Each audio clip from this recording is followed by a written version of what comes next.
صلوات اور محمد و آل محمد۔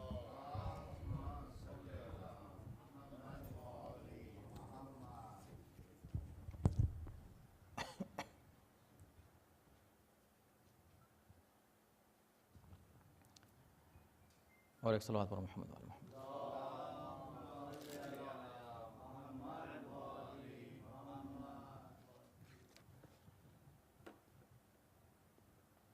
آج ماہ جمادی الثانی کی 28 ہے اور جون کی 12 2010 اور ہم آج سورہ مبارک آل عمران کی آیت نمبر 62، 63، 64 اور 65 کی تلاوت کا شرف حاصل کریں گے۔ سورہ آل عمران آیت نمبر 62، 63، 64، 65۔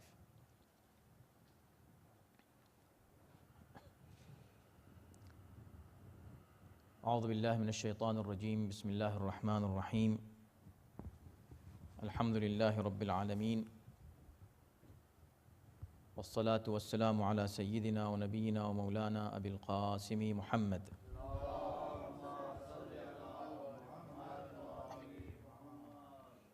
وآلہ الطیبین الطاہرین المعصومین، اما بعد فقد قال اللہ فی کتابہ الکریم: اعوذ باللہ من الشیطان الرجیم، بسم اللہ الرحمن الرحیم، ان هذا لهو القصص الحق وما من الہ الا اللہ وَإِنَّ اللَّهَ لَهُوَ الْعَزِيزُ الْحَكِيمُ فَإِن تَوَلَّوْا فَإِنَّ اللَّهَ عَلِيمٌ بِالْمُفْسِدِينَ قُلْ يَا أَهْلَ الْكِتَابِ تَعَالَوْا إِلَى كَلِمَةٍ سَوَاءٍ بَيْنَنَا وَبَيْنَكُمْ أَلَّا نَعْبُدَ إِلَّا اللَّهَ وَلَا نُشْرِكَ بِهِ شَيْئًا وَلَا يَتَّخِذَ بَعْضُنَا بَعْضًا أَرْبَابًا مِّن دُونِ اللَّهِ فَإِن تَوَلَّوْا فَقُولُوا اشْهَدُوا بِأَنَّا مُسْلِمُونَ يَا أَهْلَ الْكِتَابِ لِمَ تُحَاجُّونَ فِي إِبْرَاهِيمَ وَمَا أُنزِلَتِ التَّوْرَاةُ وَالْإِنْجِيلُ إِلَّا مِن بَعْدِهِ أَفَلَا تَعْقِلُونَ صدق اللہ العلی العظیم۔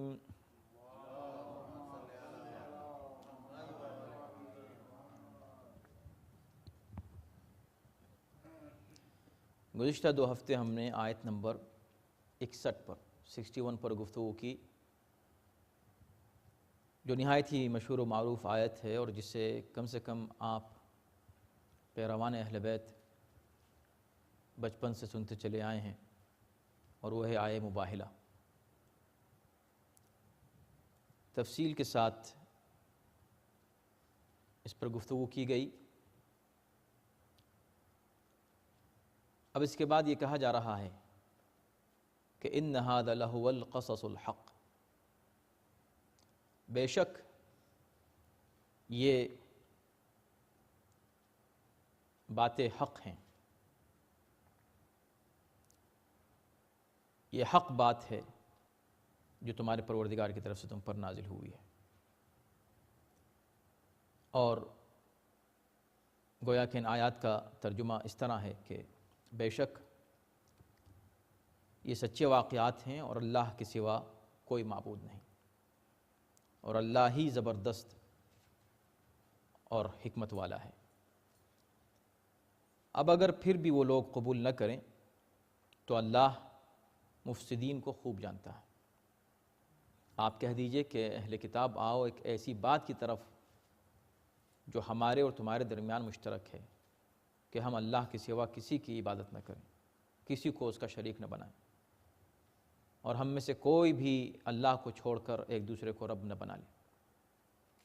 پھر اگر وہ روگردانی کریں تو آپ کہہ دیں کہ گواہ رہنا کہ ہم مسلمان ہیں۔ اے اہل کتاب، تم لوگ ابراہیم کے بارے میں بحث کیوں کرتے ہو، حالانکہ تورات و انجیل ان کے بعد نازل ہوئی ہیں؟ کیا تمہاری سمجھ میں یہ بات نہیں آتی؟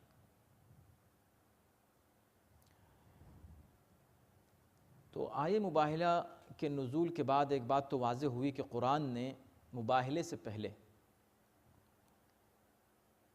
عقلی دلائل دیں، اور پیغمبر اسلام نے پوری کوشش کی کہ نصارہ نجران کو یہ بات سمجھ میں آ جائے کہ حضرت عیسیٰ اللہ کے بیٹے نہیں ہیں۔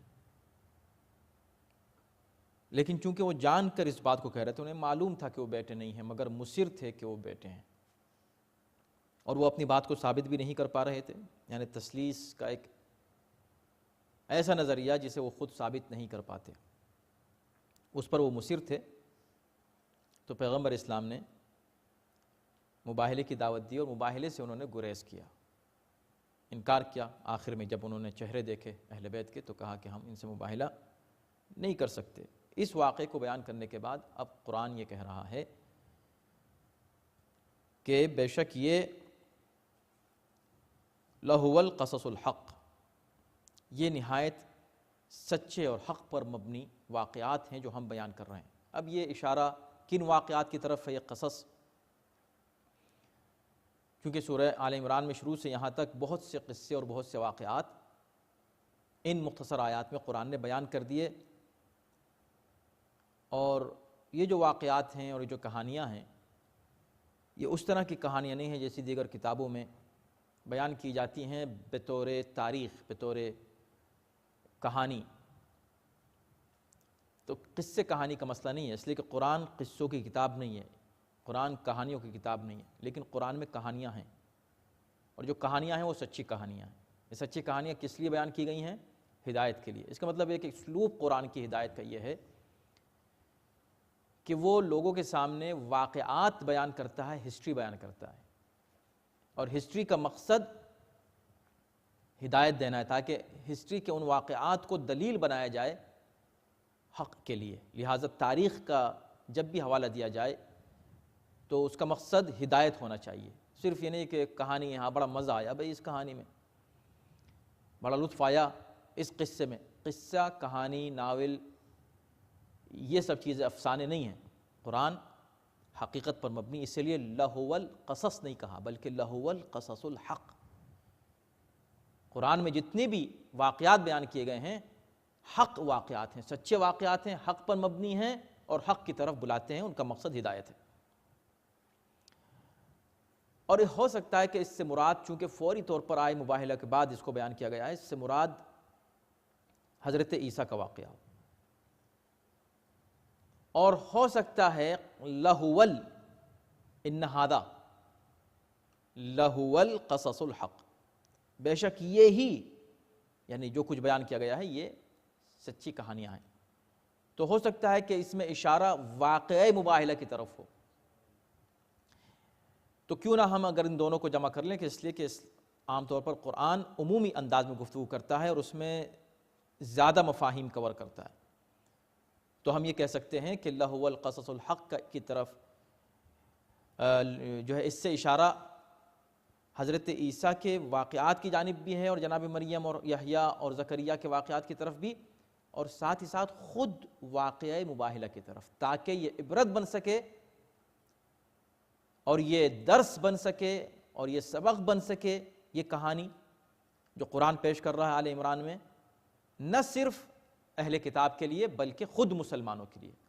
یعنی اہل کتاب بھی دیکھیں ان واقعات کو اور دیکھیں اور اس سے عبرت حاصل کریں اور اس سے درس حاصل کریں کہ ہاں بھی ہسٹری میں ایسا ہوا تھا، اور مسلمان بھی واقعہ مباہلہ کو فراموش نہ کر دیں اور وہ یہ سمجھیں کہ جو واقعہ مباہلہ پیش کیا گیا ہے یہ برحق ہے اور اس کا مقصد بھی ہدایت ہے. تو جب بھی اس کا تذکرہ کیا جائے آئے مباہلہ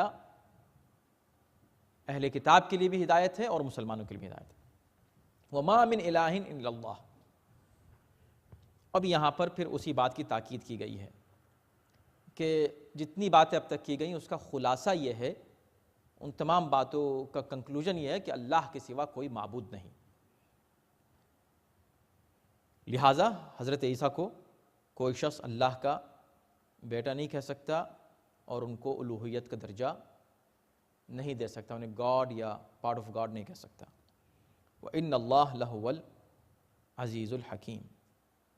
اللہ بے شک صاحب عزت اور صاحب حکمت ہے.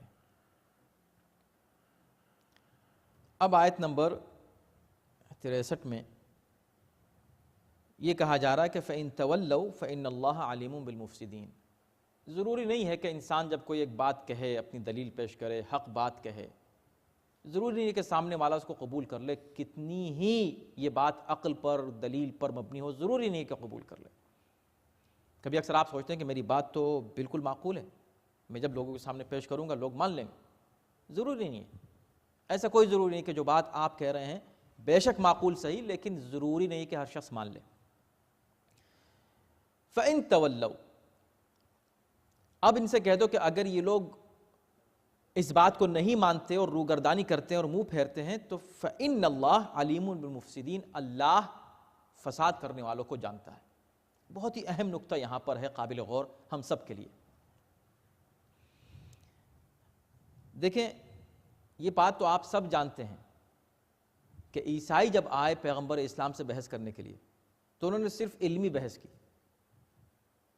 یہ اور باتیں کٹ حجتی کرنے لگے، وہ دلیلوں کو نہیں مان رہے تھے اور وہ بس اڑے ہوئے تھے اس بات پر، ایک ایسی بات پر کہ جس کی دلیل ان کے پاس نہیں تھی. یہ بات صحیح ہے، لیکن تاریخ میں کوئی اشارہ بھی اس بات کا نہیں ملتا کہ وہ لڑائی جھگڑے کے لیے آئے تھے.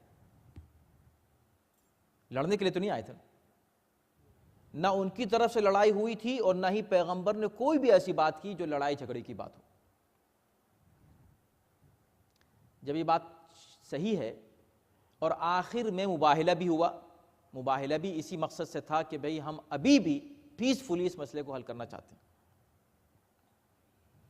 اس کے بعد بھی جب وہ نہیں مانے، اب خدا کا یہ کہنا کہ اللہ فساد کرنے والوں کو خوب جانتا ہے. تو ہمارے ذہن میں فساد کس چیز کو کہتے ہیں؟ لڑائی جھگڑا، توڑ پھوڑ، وائلنس، یہ فساد ہے. قرآن کی نظر میں یہی فساد نہیں ہے. علمی دلیلوں کو نہ ماننا بھی فساد ہے.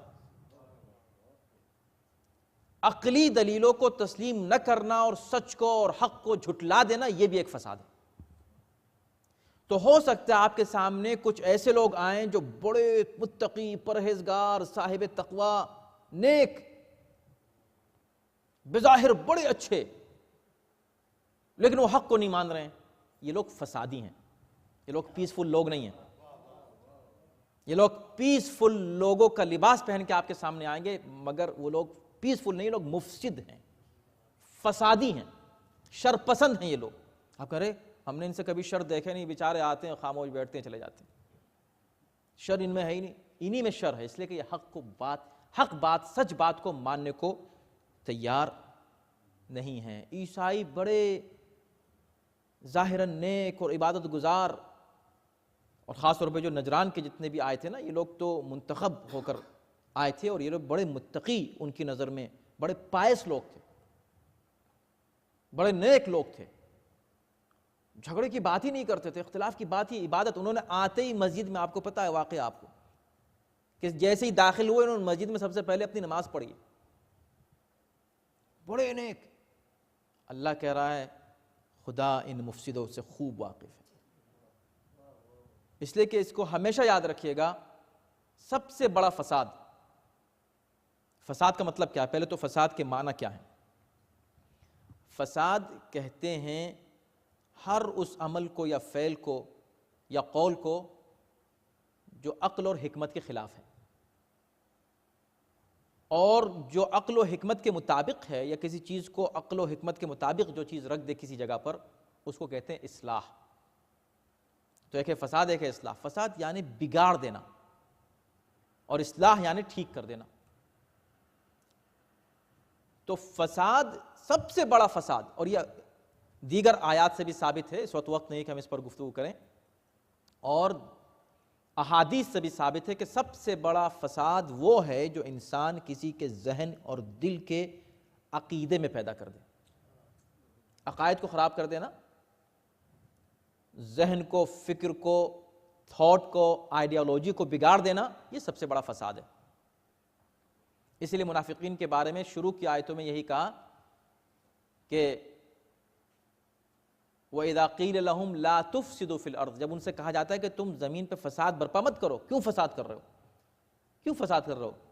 ان کو اس سے توڑا، اس کو اس سے توڑا، اس کے عقیدہ خراب کیا، اس کی بات خراب کی، ایسا مت کرو۔ قَالُوا إِنَّمَا نَحْنُ مُصْلِحُونَ، انہوں نے کہا نہیں، ہم تو اصلاح کر رہے ہیں، ہم تو ٹھیک کر رہے ہیں حالات کو۔ تو اس کا مطلب ہے کبھی ایسا بھی ہوتا ہے کہ بہت سے لوگ حالات کو ٹھیک کرنے کا دعویٰ کرنے کے لیے نکلتے ہیں، اصل میں وہ فساد کر رہے ہوتے ہیں۔ تو اب اس چیز کا پہچاننا آپ کے اوپر ہے، اور ہر انسان کے اوپر ہے، اور مومن کے اوپر ہے کہ وہ مفسدوں کو کیسے پہچانے۔ اس لیے کہ فساد کرنے والا کبھی اصلی چہرے کے ساتھ نہیں آتا، ہمیشہ نقاب پہن کے آتا، اور یہ بہت مشکل ہے اور بڑا امتحان ہے۔ اس لیے اللہ نے کہا کہ اگر یہ لوگ منہ پھیریں، روگردانی کریں، فَإِن تَوَلَّوْا فَإِنَّ اللَّهَ، اللہ مفسدوں کو سے خوب واقف ہے، یہ اپنے کو نیک سمجھ کے یہاں سے نہ جائیں واپس کہ ہم تو بڑے نیک ہیں، بڑے شاندار لوگ ہیں، بڑے متقی پرہیزگار لوگ ہیں۔ پرہیزگار نہیں ہیں، فسادی ہیں، ان کو جانے دو۔ اب اس کے بعد، اس آیت نمبر 63 کے بعد، اب دیکھیں قرآن کا پرامن انداز ابھی برقرار رہتا ہے، بلکہ اور آگے بڑھتا ہے۔ شروع سے آپ نے دیکھا سٹیپ بائی سٹیپ قرآن کس انداز سے عیسائیوں سے بات کر رہا تھا، اور اسٹائل کیا تھا، اور انداز کیا تھا، طریقہ کیا تھا۔ اب ایک بہت ہی اہم رخ آتا ہے کہ جس کی طرف قرآن اشارہ کر رہا ہے، اور وہ اہم رخ اس گفتگو کا یہ ہے کہ اب قرآن کہتا قل، اے نبی کہہ دو۔ اس کا مطلب ابھی کوئی بات رہ گئی ہے، مباہلہ ہو چکا ہے، مباہلے سے انہوں نے گویا انکار کر دیا ہے، جزیہ دینے پر راضی ہو گئے ہیں، اور ظاہر ہے کہ اب اس سے بڑی بات کیا ہو سکتی ہے کہ پیغمبر اسلام نے انہیں اجازت دے دی کہ وہ لوگ مملکت اسلامی میں سکون کے ساتھ، امن کے ساتھ رہیں، اور ان سے کوئی تعرض نہیں کرے گا، کوئی ان کو نقصان نہیں پہنچے گا، وہ اپنے مذہب کے مطابق جس طرح چاہیں اپنے اعمال انجام دیں، ان پر کوئی زور زبردستی نہیں کہ ضرور وہ مسلمان ہو جائیں۔ ٹھیک ہے، نہیں مان رہے ہیں، مباہلے سے بھی نہیں مانے، کوئی بات نہیں، ہم تمہیں زور سے مسلمان زبردستی سے نہیں کریں گے۔ لیکن اس کے بعد اب جب چونکہ تم رہو گے اسلامی معاشرے میں، دیکھیں کتنا اہم یہ ایک موضوع ہے، کاش ہم اس کو صحیح طریقے سے پیش کر سکیں، اس لیے کہ بہت سے ایشوز وہ ہیں قرآن کے کہ ہے تو ہسٹری ہے، لیکن ہمارے حالات سے بہت ہی زیادہ مربوط ہیں اور ریلیونٹ ہیں۔ تو اب جب وہ جانے لگے تو اللہ نے کہا ان سے ایک بات اور کہہ دو۔ اب جب جا رہے ہیں نا، یہ لوگ رہیں گے اسلامی معاشرے میں، رہیں گے، حکومت اسلامی ہے اس میں رہیں گے، اقلیت میں بہت ہی چھوٹی سی مائنورٹی میں ہیں یہ لوگ، اور مسلمانوں کی اکثریت ہے اس میں رہیں گے، ہماری حفاظت میں رہیں گے۔ قل یا اہل الکتاب، کہہ دو ان سے اے اہل کتاب۔ اس سے پہلے کہ ہم آگے بڑھیں، صرف اس بات کی طرف اشارہ کہ مفسرین نے تھوڑا سا یہاں یہ بحث کی ہے کہ اہل کتاب سے مراد کون ہے، اس لیے کہ شان نزول میں کچھ روایات پیش کی گئیں۔ کسی نے کہا کہ اس سے مراد مدینہ کے یہودی ہیں، یہ خطاب مدینہ کے یہودیوں سے کیا جا رہا ہے۔ کسی نے کہا نہیں، یہ نجران کے نصارہ سے بات کی جا رہی ہے۔ لیکن جیسے اس سے پہلے بھی ہم نے عرض کیا کہ قرآن مجید کا انداز کئی بار عمومی ہوتا ہے، جنرل سینس میں قرآن بات کرتا ہے، تو اس میں ہم ہر بات کو شامل کر سکتے ہیں۔ چونکہ قرآن نے اہل کتاب کہا، نہ تو یہودیوں کو خطاب کیا نہ نصاریٰ کو خطاب کیا، لفظ اہل کتاب کا، اہل کتاب میں یہ دونوں آتے ہیں، تو بہت ممکن ہے کہ یہ خطاب دونوں سے ہو، اور انداز بھی یہ بتا رہا ہے کہ یہ جو خطاب ہے اور یہ جو دعوت ہے یہ عمومی دعوت ہے۔ کیا دعوت ہے؟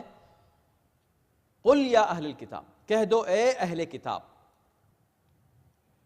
تعالوا الی کلمۃ سواء بیننا و بینکم، آؤ ہم ایک ایسی بات پر جمع ہو جائیں جو ہمارے اور تمہارے درمیان مساوی ہو، برابر ہو، جس پر ہم دونوں متفق ہیں اس پر ہم کم سے کم جمع ہو جائیں۔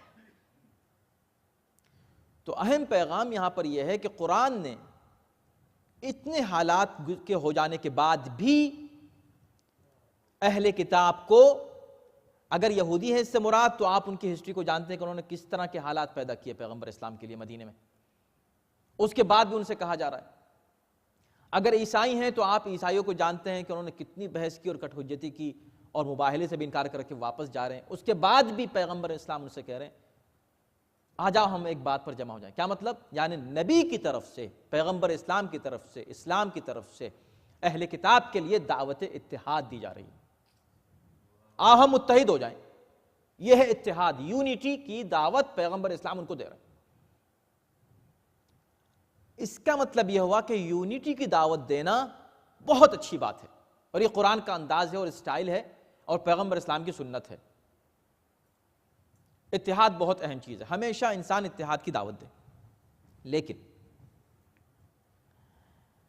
اصول اتحاد کیا ہیں وہ قرآن نے اس آیت میں بڑے پیارے انداز میں واضح کیا ہے۔ اصول اتحاد کیا ہیں؟ پہلی بات تو یہ ہے، نمبر 1، اتحاد کی دعوت کس نے دی؟ پیغمبر اسلام نے یا اہل کتاب نے؟ پیغمبر اسلام نے۔ یعنی پیغمبر اسلام کہہ رہے ہیں کہ آؤ ہم لوگ متحد ہو جائیں۔ بہت اہم ہے یہ بات، آپ اس کو چاہے جہاں تک دنیا تک پہنچائیں اس پیغام کو۔ اتحاد اس کے بغیر نہیں ہو سکتا۔ اتحاد کون دے رہا ہے؟ پیغمبر اسلام۔ اتحاد کی دعوت کس کو دے رہے ہیں؟ اہل کتاب کو۔ اہل کتاب جس زمانے میں یہ دعوت ان کو دی جا رہی ہے بہت کمزور ہیں، بہت مختصر ہیں، چھوٹی سی کمیونٹی ہے، کمزور کمیونٹی ہے۔ دعوت کون دے رہا ہے؟ ایک بہت بڑی طاقت اور حکومت اور اسٹیٹ کا جو ہیڈ ہے، جس کے پاس پوری طاقت ہے اور پاور ہے، ایک مضبوط انسان، ایک مضبوط قوم کا رہبر اتحاد دے رہا ہے، ایک کمزور قوم سے کہہ رہا ہے کہ آؤ متحد ہو جائیں۔ اتحاد ہمیشہ اس لیے ناکام رہتا ہے، ہمیشہ جہاں جہاں اتحاد کی دعوت دی جاتی ہے ناکام اس لیے رہتا ہے کہ اتحاد کی دعوت کمزور کی طرف سے دی جاتی ہے۔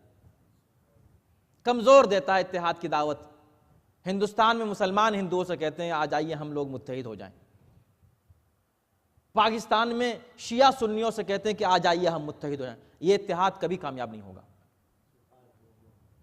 جب تک اتحاد اکثریت کی طرف سے نہ ہو اور طاقتور جو پارٹی ہے اس کی طرف سے نہ ہو، اتحاد کبھی کامیاب نہیں ہوگا۔ یہی وجہ ہے کہ عراق میں اتحاد کامیاب ہے، اس لیے کہ وہاں طاقتور پارٹی کی طرف سے دیا گیا۔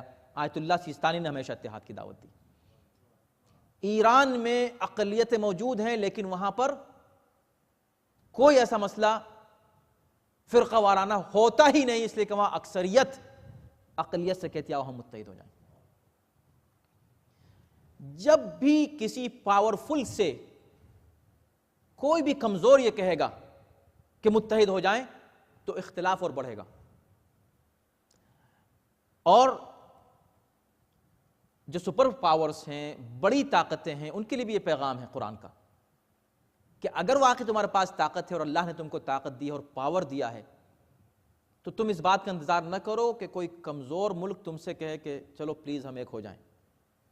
تم سب کو ایک کرو، تم اتحاد کی دعوت دو۔ تو جب اکثریت کی طرف سے اتحاد کی دعوت آتی ہے تو اس میں اخلاص ہوتا ہے، سنسیریٹی ہوتی ہے۔ مشکل ہم لوگ کے ساتھ کیا ہے ہمارے ملکوں میں کہ ہم کمزور لوگ بڑے لوگوں سے کہتے ہیں، بڑی پارٹی سے اور اکثریت سے، اقلیت کہتی ہے کہ آئیے ہم متحد ہو جائیں، اور جوش میں ہم لوگ متحد ہونے کی کوشش کرتے ہیں، وہ معاملات اور خراب ہوتے ہیں۔ کیوں؟ اگر 10 آدمی ایک آدمی کو پکڑ کے زمین پہ پٹک دیں، ایک کمزور سے انسان کو، یا ایک کتنا ہی طاقتور، صحیح ہے 10 ہیں، اور پکڑ کے زمین پہ ڈال دیا اس کو، اور اس کو مارنے والے ہیں، وہ کہ چلو اب ہم لوگ متحد ہو جائیں، چلو ہم لوگ ہاتھ ملا لیتے ہیں، یہ بات مانی جائے گی؟ اس کی بات کب مانی جائے گی؟ اب یہ 10 یہ کہیں کہ چلو اب ہم تم کو معاف کرتے ہیں، چلو ہم لوگ ایک ہو جاتے ہیں، تب اتحاد ہوگا۔ یہ بہت ہی سمپل اصول قرآن نے پیش کیا۔ تو ایک بات تو یہ پتہ چلی کہ اتحاد میں اس بات کا ہمیشہ خیال رکھیں کہ اقلیت کی طرف سے نہیں، اکثریت کی طرف سے آواز بلند ہونی چاہیے، کمزور کی طرف سے نہیں، طاقتور کی طرف سے آواز بلند ہونی چاہیے اتحاد کی، تب اتحاد کامیاب ہوتا ہے۔ دوسرا اہم پوائنٹ یہاں پر یہ ہے کہ اتحاد کے جو اصول ہیں ان میں سے ایک یہ ہے کہ اتحاد ہر طرح ایک ہو جانے کو اتحاد نہیں کہتے، جیسے بہت سے لوگ سمجھتے ہیں چلے ہم متحد ہو جانے کہ بس جو آپ کا نظریہ وہ ہمارا بن جائے، ایسا نہیں ہے، اتحاد اس کو نہیں کہتے۔ مشترک چیزوں میں ہم ایک ہو جائیں،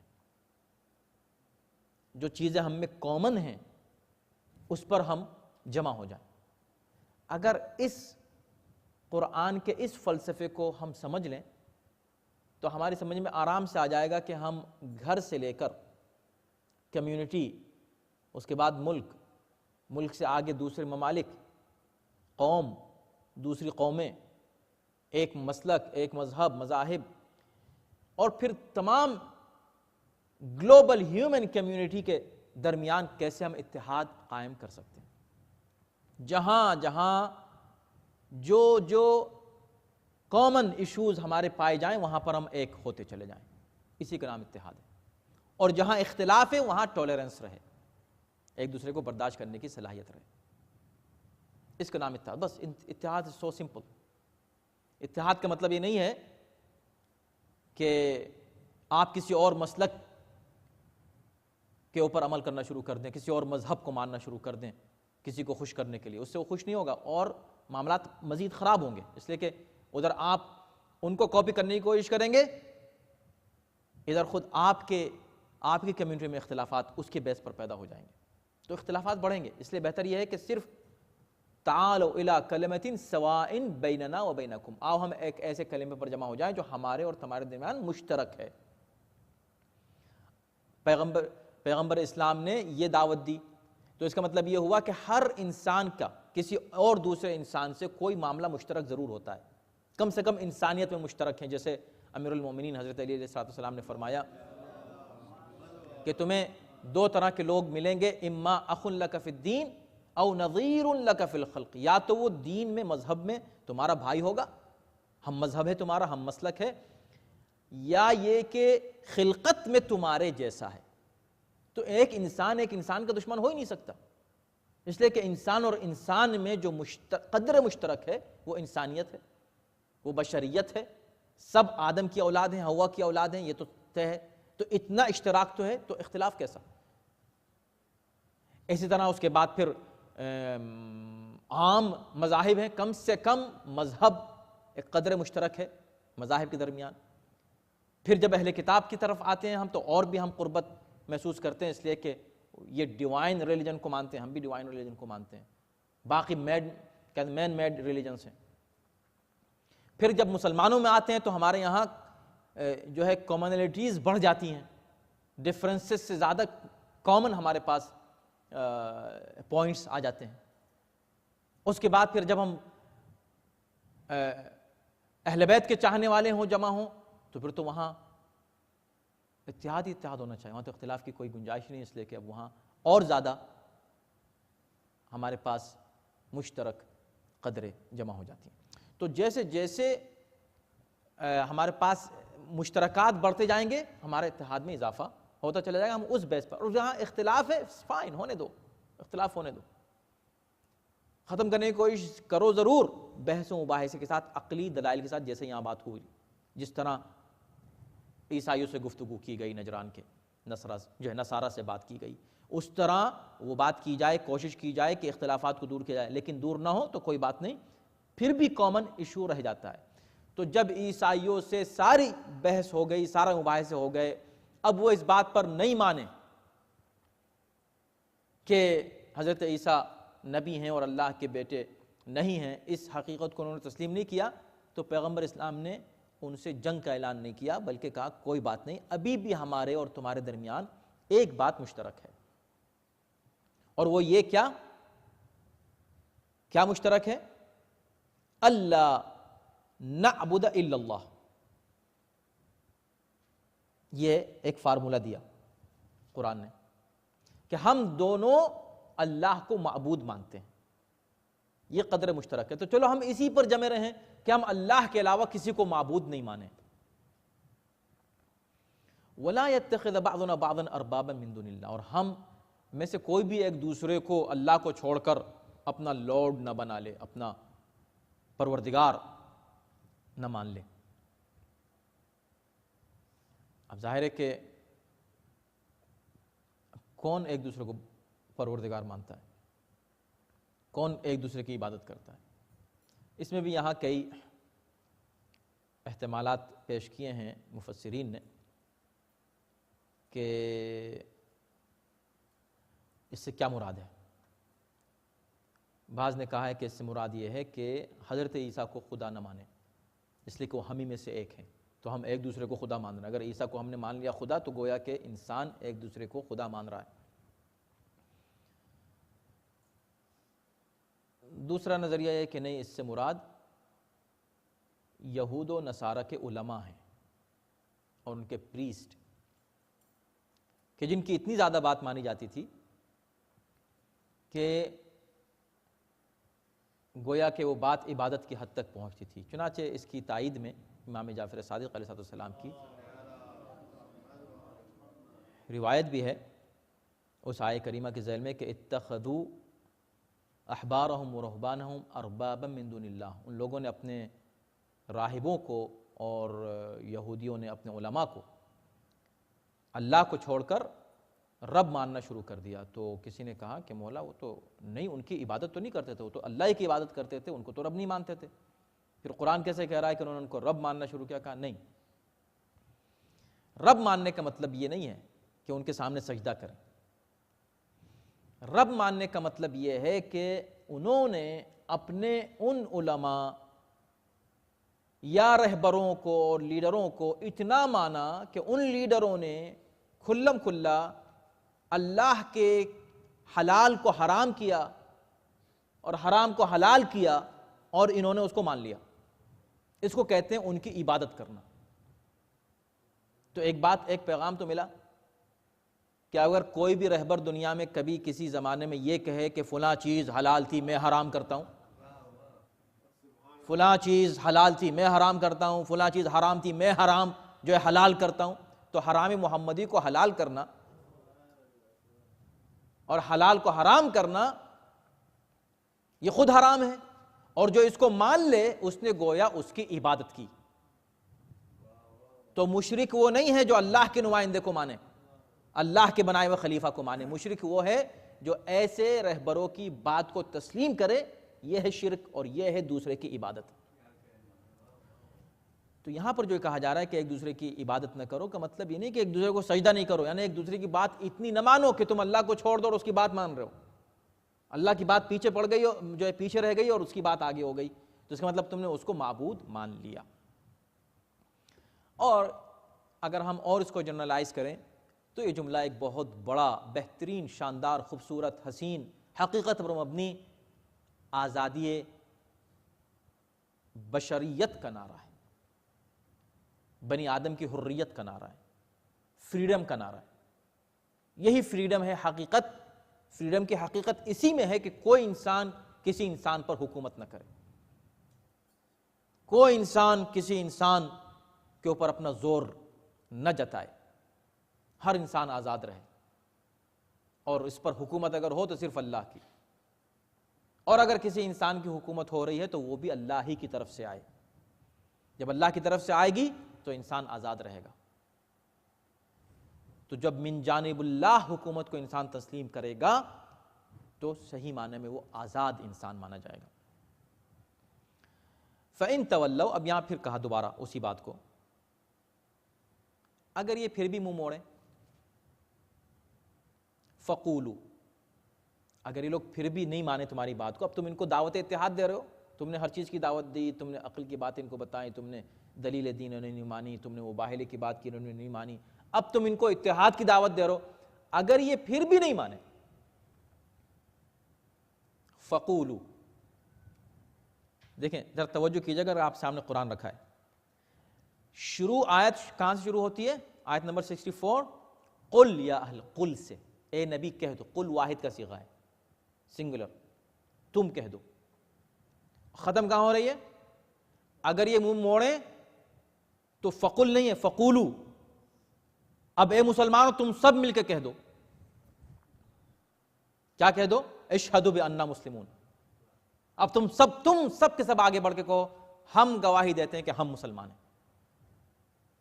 مطلب یہ ہے کہ اپنے رہبر کی بات کو خالی مت جانے دو. اگر دشمن اور مخالف اس کی بات کو نہیں مان رہا ہے تو تم فوراً چلے آؤ، جمع ہو جاؤ اس کے چاروں طرف، اور جمع ہو کے کہو اشہدوا بأننا مسلمون. تو وہاں قل سے شروع ہو رہی ہے بات، یہاں پر قل ہی پہ ختم ہونی چاہیے تھی، مگر کہا نہیں، اگر وہ منہ موڑے تو اب اے مسلمانوں تم یہ کہہ دو کہ ہم گواہی دیتے ہیں کہ ہم آپ کی بات کے آگے سر تسلیم خم کرتے ہیں، ہم مسلمان، بأننا مسلمون. نبی کی آواز کو ہم صدا بصحرا نہیں جانے دیں گے. اب جلدی سے ہم ایک آیت پر اور گفتگو کر لیں اور اس کے بعد اسی کو کنٹینیو کریں گے انشاءاللہ اگلی مرتبہ. آیت نمبر 65 شروع ہوتی ہے، جس میں اب ان سے ایک اور نکتے پر گفتگو کی جا رہی ہے اور ایک اور موضوع ہے جس کا جواب دیا جا رہا ہے. یا اہل الکتاب، اے اہل کتاب، لم تحاجون فی ابراہیم، تم ابراہیم کے بارے میں بحث کیوں کر رہے ہو؟ تو آیت کے شان نزول کے بارے میں بیان کیا جاتا ہے کہ یہ آیت اس وقت نازل ہوئی جب پیغمبر اسلام کے سامنے یہودی اور نصرانی علماء آئے، احبار اور یہی نصارہ نجران، اور دوران بحث جہاں حضرت عیسیٰ پر گفتگو ہو رہی تھی وہیں یہ بات بھی ہوئی کہ انہوں نے کہا کہ حضرت ابراہیم، وہ کہہ رہے تھے یہودی تھے، وہ کہہ رہے تھے عیسائی تھے، دونوں اپنا دعویٰ لے کر آ گئے پیغمبر اسلام کے پاس. اب بڑی دلچسپ بات قرآن نے کہی، اس کا جواب دیا. ایک انسان دعویٰ کر رہا ہے، تمہارے پاس کیا ثبوت ہے کہ وہ یہودی تھے، نصرانی تھے؟ قرآن نے کہا نہیں، وہ مسلمان تھے. اب تینوں کہہ رہے ہیں کہ وہ ہمارے مذہب پر تھے. توجہ کیجیے، قرآن نے ایک جواب دیا اس کا، سمپل لاجک. زیادہ تر اس قرآن جو ہے وہ کامن سینس سے بات کرتا ہے. وَمَا أُنزِلَتِ التَّوْرَاةُ وَالْإِنجِيلُ إِلَّا مِن بَعْدِهِ. تم کہہ رہو کہ وہ یہودی تھے، تم کہہ رہو کہ نصرانی تھے، حالانکہ یہودی وہ ہے جو توریت کی پیروی کرے، عیسائی وہ ہے جو انجیل کو مانے. توریت و انجیل دونوں ان کے بعد نازل ہوئیں، تو وہ یہودی کیسے ہو جائیں گے، عیسائی کیسے ہو جائیں گے؟ افلا تعقلون، تمہارے پاس اتنی بھی عقل نہیں ہے کہ تم اتنا غور کر لو. توریت بھی ان کے بعد اتری، انجیل بھی ان کے بعد اتری، تو یہودی بھی بعد میں آئے، عیسائی بھی بعد میں آئے. وہ کیسے یہودی ہو جائیں گے، وہ کیسے عیسائی جائیں گے؟ اس کی کیسی نادانی کی باتیں کرتے. اب یہاں پر ایک مسئلہ یہ بھی آ سکتا ہے کہ اگر ایسی بات ہے تو قرآن بھی تو بعد میں آیا، قرآن بھی بعد میں آیا، تو پھر قرآن کیسے دعویٰ کر رہا ہے کہ وہ مسلمان تھے؟ اس میں دو باتیں قابل غور ہیں. پہلی بات یہ ہے کہ کوئی مذہب یہ دعویٰ نہیں کرتا کہ اس کا مذہب حضرت اعظم سے شروع ہوا علاوہ اسلام کے. ہم یہ نہیں کہتے کہ مسلمان صرف وہ ہے جو پیغمبر اسلام کے بعد مسلمان ہوئے، بس وہی مسلمان ہے قرآن آنے کے بعد. نہیں، ہم کہتے ہیں ان سے پہلے بھی مسلمان تھے. قرآن نے یہی کہا ہے، ملت ابیکم ابراہیم، هو سماکم المسلمین، اور جناب آدم سے لے کر خاتم تک تمام انبیاء جو آئے وہ اسلام ہی کی تبلیغ کرتے ہوئے آئے. یہ دعویٰ کوئی مذہب نہیں کرتا کہ حضرت آدم سے لے کر جتنے انبیاء آئے وہ ان کے مذہب کی تبلیغ. پہلی بات تو یہ. دوسری بات یہ ہے جو بہت ہی اہم ہے، وہ بھی عقل اور کامن سینس پہ مبنی ہے. 3 کتابیں ہیں، آسمانی کتابیں، توراۃ، انجیل، قرآن. تینوں دعویٰ کر رہے ہیں کہ ابراہیم ان کے مذہب پر تھے، مگر فرق یہ ہے کہ جو 2 مذاہب ہیں ان کے صرف علماء، ان کے لیڈرز دعویٰ کر رہے ہیں کہ ابراہیم ان کے مذہب پر تھے. ان کی کسی کتاب میں نہیں لکھا ہوا ہے، توراۃ میں نہیں ہے کہ ابراہیم یہودی تھے، انجیل میں نہیں ہے کہ ابراہیم یہودی تھے، مگر قرآن میں ہے کہ ابراہیم مسلمان تھے. سمجھ رہا ہے؟ اب اس سے زیادہ کامن سینس کی بات اور کیا ہو سکتی؟ اب تم کیسی بحث کر رہے ہو؟ تو طے شدہ یہ بات ہے کہ ابراہیم مسلمان تھے، اور ابراہیم جس دین کی پیروی کر رہے تھے، ہمارے یہاں دین ایک ہے، شریعتیں مختلف ہیں. دین اسلامی ہے ہر نبی کا، شریعت انبیاء کی الگ الگ رہی ہے. اور اس میں بھی جناب ابراہیم جس شریعت پر عمل کر رہے تھے اس میں بہت سے مشترکات اسلام کے ہیں، اور اسلام نے ان تمام احکام کو شریعت میں شامل کیا ہے. اور جناب ابراہیم کے بعد اور پیغمبر اسلام سے پہلے اس کے درمیان بھی حضرت ابراہیم کی شریعت پر عمل کرنے والے مسلمان تھے موجود، جن کا ذکر قرآن نے خود کیا ہے کہ جناب ابراہیم نے کہا تھا امتن ومن ذریتنا امتا مسلمتا لک، ہماری ذریت میں امت مسلمہ قرار دے، وابعث فیہم رسولا منہم، اور پھر اسی امت مسلمہ میں ایک رسول بھیج. تو رسول جو آیا وہ امت مسلمہ میں آیا، یعنی کچھ مسلمان موجود تھے قرآن آنے سے پہلے جن میں پیغمبر آئے، اور پھر یہ پیغمبر قرآن لے کر آئے، پھر بعد میں کچھ لوگ قرآن پڑھ کے یا قرآن سن کے مسلمان ہوئے. تو قرآن سے پہلے کے مسلمان اور ہیں، قرآن کے بعد کے مسلمان اور ہیں. مسلمان سب ہیں تو قرآن نے ان کو بھی مسلمان کہا. اس پر انشاءاللہ مزید گفتگو بعد میں ہوگی آیت نمبر 66 سے، اور کیونکہ یہی سلسلہ آگے شروع ہو رہا ہے. صلوات محمد علیہ.